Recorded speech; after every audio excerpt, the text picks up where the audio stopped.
Во денешната епизода на Шорткат ќе гледате. Заради нереалните петки се најавува повторно враќање на приемниот испит за средно. Екотуризам во националните паркови, берење печурки, шумски плодови, планинарење. Ве водиме во хостел Китка на Шара.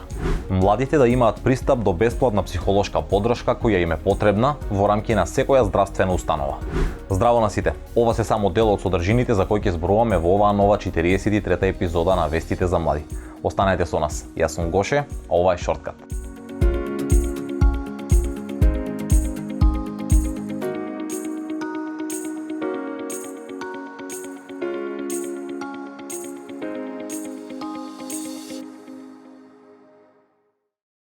Оваа година вкупно 292 скрос одлични ученици се пријавиле за упис во гимназијата Орце Николов во Скопје. Но бидејќи нема место за сите, тие мораа да полагаат квалификацијски испит. На овој испит само 11 од нив добиле петки, 39 мина добиле четворки, најголем дел 133 добиле тројки, а 70 мина добиле двојки. Единици на испитот заработиле 39 скрос одлични ученици. По ваквите резултати се разви голема дебата во јавноста за тоа колку се реални оцените кои ги ставаат наставниците и професорите и секако кој е виновен за тоа. Системот, самите ученици, нивните родители или наставниците. Како реакција на дебатата, министерот за образование Јетон Шакири за Мета најави дека се размислува за враќање на приемниот испит во средните училишта. Тој најави дека ќе се прават анализи за причините кои довеле до многуте петки, а и ќе се погледнат примерите од други земји каде е задолжително полагањето приемен испит и на крај ќе одлучат што ќе преземат. Инаку Татјана Алексик, професорка по македонски јазик во гимназијата Раде Јовчевски Корчагин, во изјава за Мета рече дека ставала незаслужени петки, но додаде дека била принудена на тоа поради ковидот. Таа решение гледа во обезбедување услови за јакнење практична настава и вработување на средношколците по завршено средно стручно училиште. Дури тогаш кога лабавиме со врскаџискиот систем, некому мајка, некому маќа, а учениците и родителите ќе ги прифатат реалните оценки без болни амбиции, вели Алексик за Мета. Повеќе од 60% од младите сметаат дека нема кој да ги сослуша и да ги праша како си. Цели 83% од нив сметаат дека депресијата и анксиозноста се клучни проблеми со кои се соочуваат. Само 27% од младите се доживуваат себе си позитивно, а оние на возраст од 15 до 19 години не знаат каде да се обратат за помош. Овие поразителни бројки ги истакна професорката од Филозофскиот факултет Софија Георгиевска во рамки на дебатата Младите и менталното здравје која минатата недела се одржа во организација на првата дама Елизабета Георгиевска. Ова е генерација Z, која ги има најголемите аманети од претходните генерации и тежини на она што го носи иднината. Метаморфозис утврди дека оваа генерација има голема потреба да биде информирана за работите што се случуваат.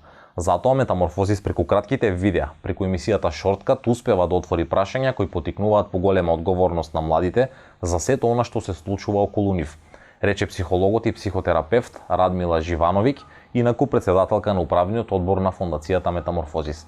Таа смета дека младите треба да имаат пристап до бесплатна психолошка поддршка во рамки на секоја здравствена установа. Тие немаат финансии да го покријат тоа и им треба разговор кој ќе трае повеќе од 15 на минути и им треба поинаков пристап. Првата дама Георгиевска нагласи дека менталното здравје треба да е наш колективен приоритет и дека мора да работиме на подигнување на свеста за менталното здравје кај младите. На дебатата учествуваа и директорот на клиниката за психијатрија доктор Стојан Бајрактаров, министерот за здравство Беким Сали, комуникологот Бојан Кордалов, како и представници на младинските организации во земјава. Главната тема за оваа недела ја посветуваме на младите и можностите да развијат бизнис во националните паркови или заштитените подрачја и со тоа да придонесат за економски развој на локалните заедници, но и за уште поголема заштита на природата и биодиверзитетот.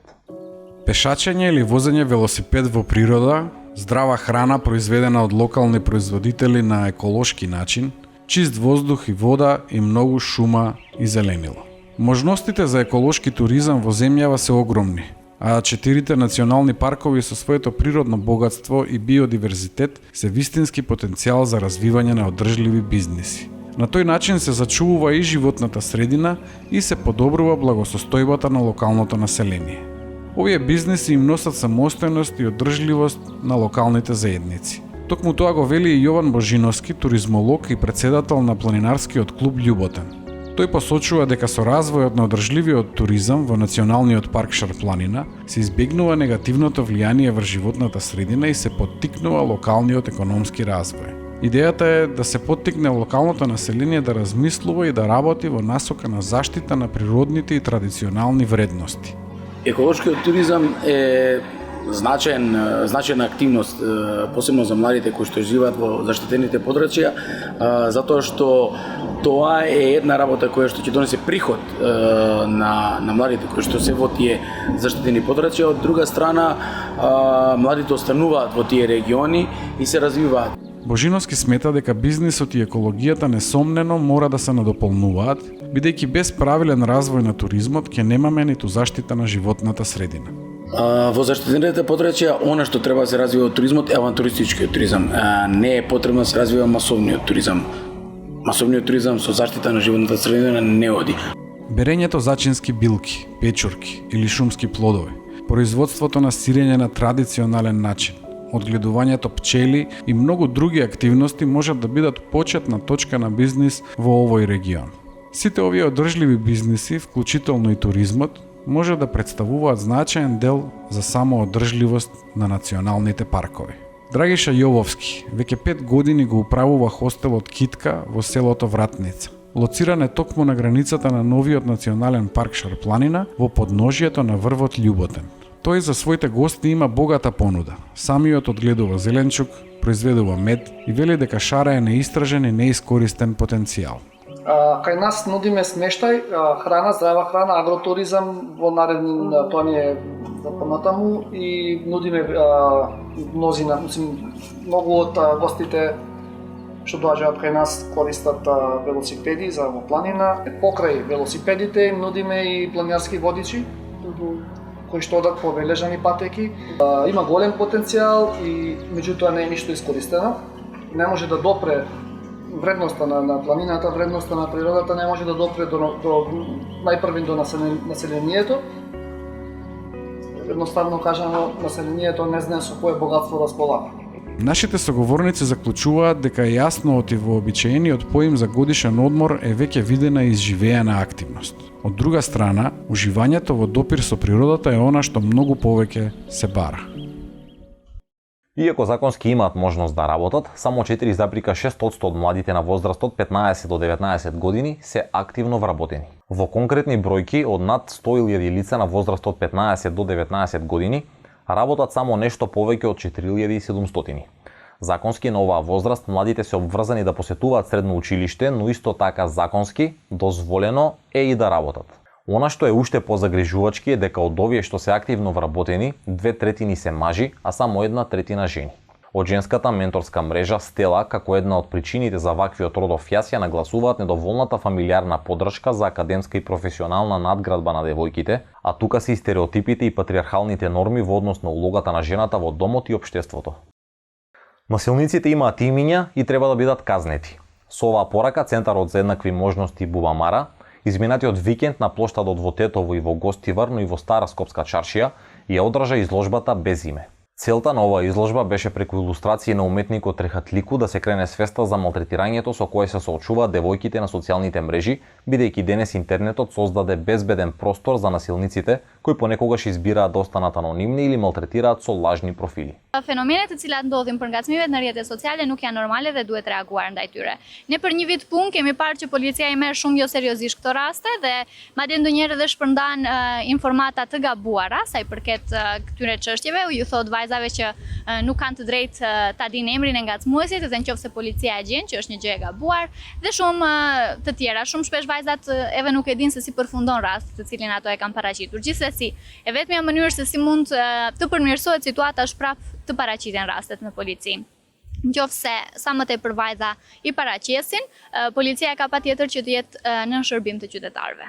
Të ngrihet vetdia për ngacmimet në rrjete sociale dhe të motivojnë vajzat që të raportojnë dhe të mos i injorojnë këto mesazhe. Како што вели професорката на правниот факултет Арта Селмани Бакиу, и покрај недовербата во институциите, девојките мора да ги пријават случаите на вознемирување. Треба да се работи многу во оваа насока за девојките првично да не се плашат, туку да ги пријават овие случаи. Мора да има конкретни кривични дела со кои девојките ќе бидат заштитени од сексуално вознемирување во мрежата, рече Селмани Бакиу.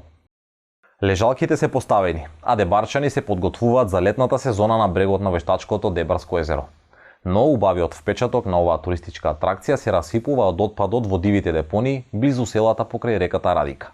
Општина Дебар пред неколку недели ги повика сите активисти и граѓани да преземат акција за расчистување на овој простор. Езерото беше исчистено, но по неколку дена пластичните шишиња повторно испливаа на површина на водата. Граѓаните велат дека оваа акција, која се организира само на почетокот на летната сезона, не е решение на проблемот. Од општина Дебар велат дека овој отпад доаѓа од дивите депонии во селата од долнореканскиот крај. Со атмосферските врнежи и порастот на водостојот на реката Радика, особено на пролет и почетокот на летото кога се топи снегот, отпадот од овие депонии завршува во Дебарското езеро.